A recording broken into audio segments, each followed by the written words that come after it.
কিছু প্রকৃত বিষয় যদি আজকে তুলে না ধরা হয়, সেক্ষেত্রে সাধারণ শিক্ষার্থীদের সাথে ক্যাম্পাসের রাজনৈতিক পরিবেশ এবং ডাকসুর পরিবেশের সাথে সাংঘর্ষিক হয়ে যাচ্ছে।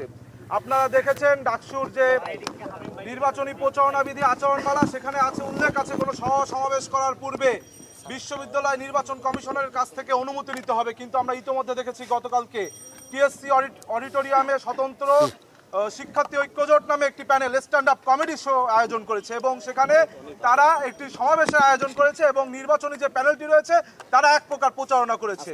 ঠিক একইভাবে আজকে টিএসসি অডিটোরিয়ামে তারা একটি গানের আয়োজন করেছে, খুব অ্যাট্রাকটিভ নাম দিয়েছে নারীদের জন্য গান, কিন্তু এইসব অ্যাট্রাকটিভ নাম দিয়ে তারা সেখানে সমাবেশের আয়োজন করছে, নির্বাচন আচরণ বিধি সুস্পষ্টভাবে লঙ্ঘন করছে।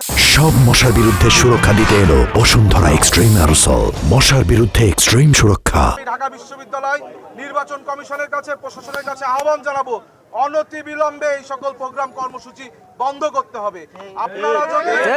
আপনারা যদি লেভেল প্লেইং ফিল্ড নিশ্চিত না করতে পারেন তাহলে কারা করবে? আমরা কোথায় যাব? কাদের কাছে আমরা সমাধান চাইবো? আমাদেরকে জানিয়ে দিবেন।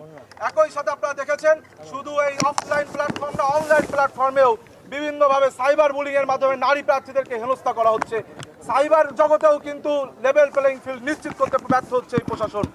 সুতরাং আমি এই প্রশাসনের কাছে, এই নির্বাচন কমিশনের কাছে আহ্বান জানাবো, আপনারা দয়া করে অনতিবিলম্বে লেভেল প্লেইং ফিল্ড নিশ্চিত করার জন্য প্রয়োজনে একটি আলাদা সেল গঠন করুন, তবু এই লেভেল প্লেইং ফিল্ডকে নিশ্চিত করুন, তবে একটি সুন্দর মডেল ডাকসু সম্পন্ন হবে।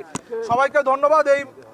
এবং এই পর্যায়ে আপনাদের মাঝে বক্তব্য রাখবেন আন্দোলন সংগ্রামের পরীক্ষিত মুখ, এই যে বিজয় একাত্তর হলের সামনে দাঁড়িয়ে আজ আমরা প্রেস ব্রিফিং করছি, এই সেই বিজয় একাত্তর হল যেখানে কিন্তু গত বছর ছাত্রলীগের বিরুদ্ধে সর্বপ্রথম প্রতিরোধ গড়ে তুলেছিল আমাদের এই ভিপি ক্যান্ডিডেট, এজিএস ক্যান্ডিডেট।